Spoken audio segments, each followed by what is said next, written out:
बिस्मिल्लाहिर्रहमानिर्रहीम। अस्सलाम वालेकुम नाज़रीन। सानह करबला 10 मुहर्रम उल हराम 61 हिजरी बामुताबिक 9 या 10 अक्टूबर 680 सन ईस्वी को मौजूदा इराक़ के एक इलाके करबला के मकाम पर पेश आया। ये जंग नवासे रसूल हज़रत सैयदना इमाम हुसैन रज़ियल्लाहु ताला अन्हो, आपके हामी और चंद रिश्तेदारों के एक छोटे से गिरोह जिनमें कुछ ग़ुलाम, 22 जवानाने अहले बैत और कुछ ख़ानदानी नबवी की ख़वातीन और बच्चों के साथ उमवी ज़ालिम हुक्मरान यज़ीद इब्ने मुआविया के दरमियान लड़ी गई। ये तारीख़ की एक ऐसी अनोखी जंग थी जिसमें एक तरफ तो कुल 72 नफूस थे और दूसरी तरफ 30,000 के करीब मुसल्लह जंगजुओं का एक अजीम लश्कर था। दोनों लश्करों के दरमियान जंगी बराबरी का तो सवाल ही पैदा नहीं होता, लेकिन फिर भी यजीद के लश्कर ने काफ़िला इमाम हुसैन रज़ियल्लाहु ताला अन्हो से जंग शुरू कर दी और सिवाय एक बीमार यानी हज़रत सैयदना इमाम ज़ैनुल आबिदीन के तमाम जवानाने करबला को बेदर्दी से शहीद कर दिया और जुल्म व सफाकियत की वो दास्तान रकम की जिसके मिसाल तारीख़ इंसानी में ना करबला से पहले कहीं मिलती है और ना ही करबला के बाद कोई ऐसी जंग लड़ी गई। इस जंगी दरिंदगी के इख्तिताम पर शोहदा के सरों को जिस्मों से अलग करके नेज़ों पर चढ़ा दिया गया और जिस्मों पर घोड़े दौड़ाकर मुसल्ला किया गया। इनकी बीबियों और बच्चों को कूफा इब्ने ज़ियाद के पास भेज दिया गया, जहाँ से इब्ने ज़ियाद ने वो पाक दामन बीबियों और नेज़ों पर मौजूद सरों का काफ़िला दमिश्क खलीफा यज़ीद इब्ने मुआविया की तरफ रवाना कर दिया। साने करबला के बाद करबला से कूफा और कूफा से दमिश्क तक के सफ़र में जो एक शख्सियत सबसे नुमाया नज़र आती है वो हमशीरा सैयदना इमाम हुसैन हज़रत सैयदना ज़ैनब बिनते अली सलामुल्लाह अलैहा की है। आपने इस सफ़र असीरी के दौरान कई खुतबे इरशाद फरमाए, जिनमें से एक इंतहाई अहम खुतबा आपने यज़ीद के दरबार में इरशाद फरमाया, जिसने ना सिर्फ यज़ीद बल्कि वहाँ पर मौजूद तमाम यज़ीदियों पर लर्ज़ा तारी कर दिया। नाज़रीन, जब सैयदा ज़ैनब काफ़िले के हमरा दरबार यज़ीद में पहुंची तो वहां पर एक अजीब वाक़या भी रूनमा हुआ, क्योंकि जब ये काफ़िला अहले बैत कूफा से होता हुआ दमिश्क के दरबार में पहुंचा तो उस काफ़िले की आमद का शोर दूर दूर तक फैल चुका था। वहाँ यज़ीद की एक बीवी को भी इत्तला मिल चुकी थी कि कोई औरतों और बच्चों पर मुश्तमिल काफ़िला दमिश्क के दरबार में आया है, जिसके साथ सिपाहियों ने बहुत से सर भी नेज़ों पर चढ़ा रखे हैं। यज़ीद की बीवी को जब ये इत्तला मिली तो वो ये देखने के लिए कि काफ़िला कहाँ से आया है बन ठन कर उस जगह की तरफ चल पड़ी जहाँ पर काफ़िले को ठहराया गया था।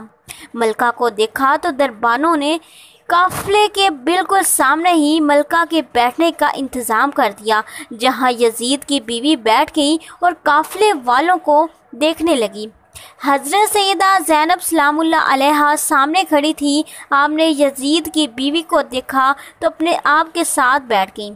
हज़रत उम्मे कुलसूम से फरमाया कि क्या आप इस औरत यानी यज़ीद की बीवी को जानती हैं? उन्होंने जवाब दिया, नहीं।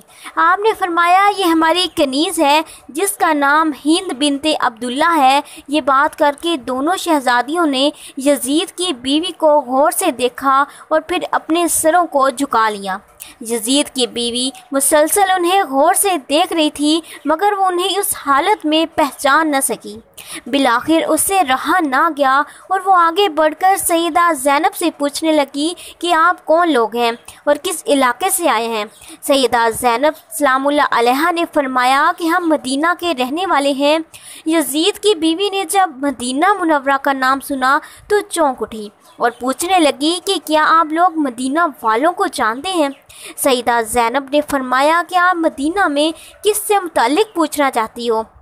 वो कहने लगे कि मैं मदीना में अली इब्ने अबी तालिब के घराने से मुताल्लिक पूछना चाहती हूँ, क्या आप लोग उनके घर वालों को जानते हैं?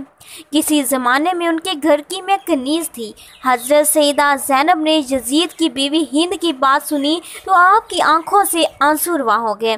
ارشاد فرمایا، میں ان کے متعلق جانتی ہوں اور تمہیں بتاتی ہوں کہ وہ کون سا گھرانہ ہے۔ سنو، ہم ہی ہیں وہ جو اس گھر کو خالی چھوڑ کر اب یہاں تمہارے سامنے بیٹھے ہیں، اور یہ جو نیزوں پر تمہیں سر نظر آتا ہے یہ امیر المومنین حضرت علی کے لخت جگر حسین کا سر ہے، اور یہ بھی سنو کہ انہیں اور ہمیں اس حالت پر پہنچانے والا کوئی اور نہیں بلکہ تمہارا شوہر یزید ہے۔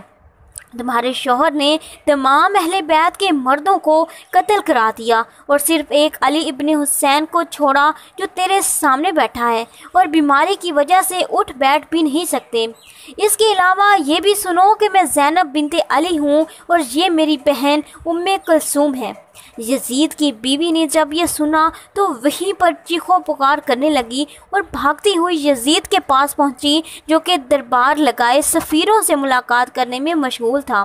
ہند نے وہیں سے چلاتے ہوئے اپنے شوہر یزید سے کہا کہ اے یزید، یہ تم نے کیا کیا؟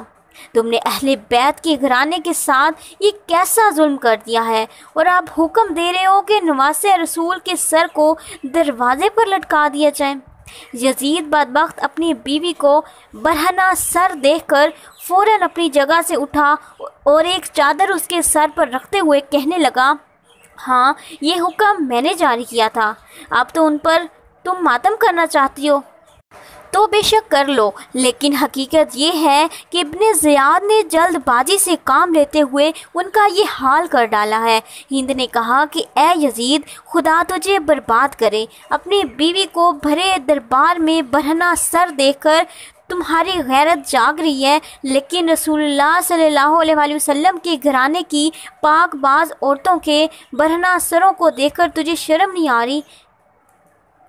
تو ناظرین، یہ تھی میری آج کی ویڈیو پسند آئے تو ویڈیو کو لائک اور شیئر لازمی کریں اور چینل کو سبسکرائب کرنا مت بھولیں۔ تو ملتے ہیں بہت جلد ایک نئی ویڈیو کے ساتھ، تب تک دیجیے اجازت، اللہ حافظ۔